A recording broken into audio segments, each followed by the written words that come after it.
За барилгын нураалтын аргын хувьд ерөнхийдөө дэлхийд дайныг 3 аргыг хэрэгжилж байна гэж ойлгож болно. Аргын хувьд ярих юм бол за дэлбэрэх бодисыг ашиглаад нураадаг. Ийхэн бөгөөд урт барилгад илүү ашигтай байна гэж ерөнхийдөө тайлбарлахад бол дараалсан байдлаар ингээд нураадаг гэж ойлгож байна. Дэлбэлэх арга гэж байдаг. За 7 оноос эхлээд Солонгост болохоор гипст оруулах үйлдвэрлэхийг хориод нураах үед заавал гипсийг тусад нь ялгах үед орсон нөхцөлд 10-аас 30 жилийн хугацаанд нуугдмал байж байгаад эцэст нь уушгины хорт хавдрын суурь ажил нэг бол тухайн барилгын компьютер буюу симуляшнаар хэрхэн хаашаа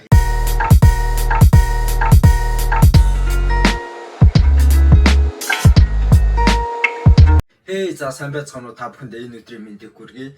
За би өнөөдөр барилгыг нураах буюу буулгах үйл явц болон хэдэн аргаар нурааж байгаа төрлүүдийг та бүхэндээ танилцуулъя гэж бодож байна.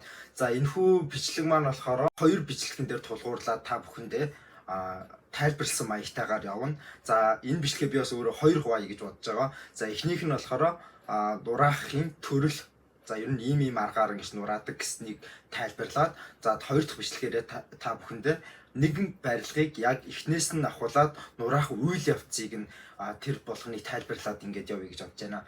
За тэгээд ямарчсан эхний сэдвтэ оръё. Барилгыг нураах аргын төрөл. За барилгач бас хүн амьтантай адилхан өөр ингэсэн наслалттай байдаг.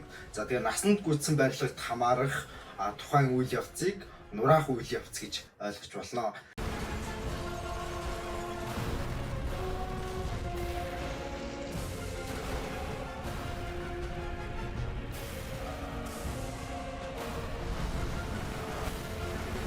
За барилгын нураалтын аргын хувьд ерөнхийдөө дэлхийд дайныг 3 аргыг хэрэгжилж байна гэж ойлгож болно. За эхнийх нь механик, хоёр дахь нь дэлбэж нураах, гурав дахь нь cut and down буюу Японд маш их ашиглаж байгаа гэж ойлгож болно. За энэ төрөнд 3 төрөл байдаг.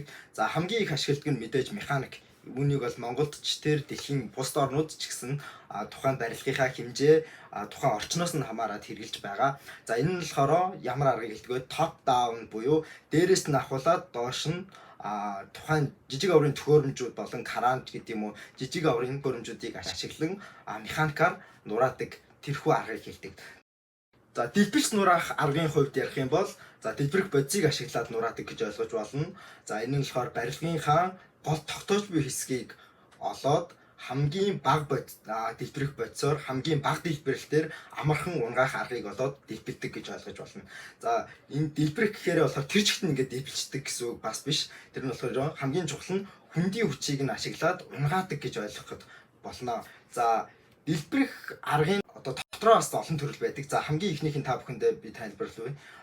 Нэгт нь болохоор чомдуу гомбо. За би та бүхэндээ солонгос орны хэлжлээ. Би гол нь энэхүү аргуудыг болохоор Монгол дээр яг албан ёсоор юу гэж хэлдгийг нь бас мэдэхгүй байгаа болохоор та бүхэн хэрэг миний тайлбарсныг ойлгосон бол доотлолт надад бас монголоор нь ингэдэг юм а гэдэг комментиг үлдээгээрэй гэж хүсэж байна. За энэ нь болохоор та бүхэнд үзүүлж байгаачлан нэг талд нь дэлбэлт үүсгээд нөгөө талаар нь унгаад тийм арга гэж ойлгож болно. Энэ нь болохоор харьцангуй эдийн засгийн хэмнэлттэй энгийнээр гүйцэтгэдэг гэж болно.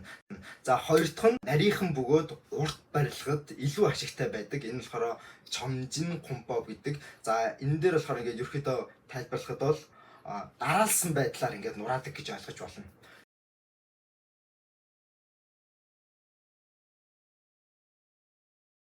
Гурав дахь нь болохоор хотын уршинд ашиглагддаг тотгошин дэлбэлэх арга гэж байдаг. За энэхүү аргыг болохоор би солонгос дээрээс нь илүү монголчлоод орчуулчлаа. За зөв бурууг нь та бүхэн бас доороор саналаа хэлж болно. За энэхүү арга нь болохоор илүү хотцсон газар илүү ажлын байрны талбай бага газар ашигладаг гэж ойлгож болно. За энэ мэтлэн та бүхэн харах юм бол дэлбэлэх энэ аргуудын хувьд болохоор орчин болон тухайн барилгын бүтцээс хамаарат өөрчлөгдөд явдагыг та бүхэн харж болно.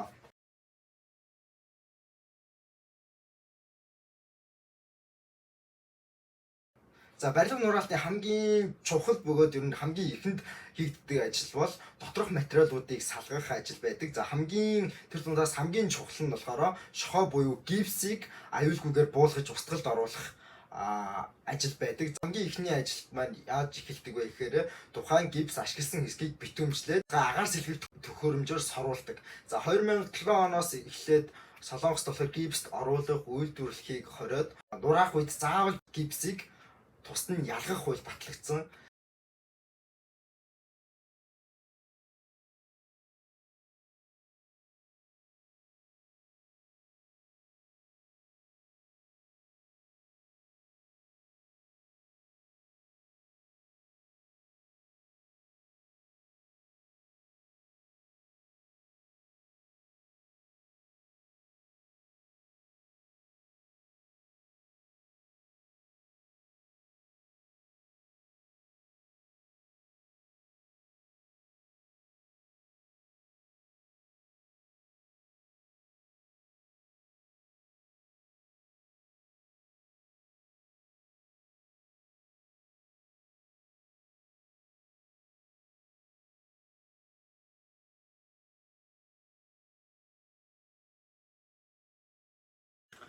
Гипс нь хүний биед ямар аюул учруулдаг талаар тайлбарлая. За гипс нь хүний биед амьсгалын замаар орсон нөхцөлд 10-аас 30 жилийн хугацаанд нуугдмал байж байгаад эцэст нь уушгины хорт хавдрын гол шалтгаан болдог гэж үздэг юм байна. Нураатууч буй барилгын бүтцэнд ихэвчлэн хоёр төрөл байдаг. Рамен болон биринг вол гэсэн хоёр төрөл байдаг. Рамен гэдэг нь баган болон дамнуурганаас бүтсэн бүтцийг хилдэг. Энэ нь болохоор нураахад илүү хялбар байдаг гэж ойлгож болно. За хоёр дахь буюу биринг вол гэдэг нь бүрэн тутгсан барилгыг хилдэг гэж ойлгож болно.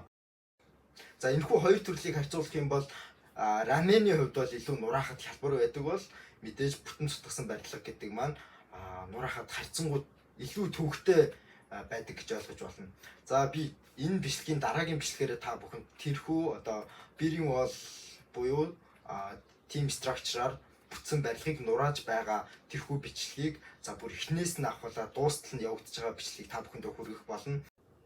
Мөн барилгыг аюулгүй болгох ажлын хамгийн чухал суурь ажил нэг бол тухайн барилгын бүтцийг муутгах буюу амархан нурахаар болгох ажил байдаг. Энийг компьютер буюу симуляшнаар хэрхэн хаашаа хэдэн секундэд яаж дурах гэх мэтийг урьдчилан анализ хийж үздэг.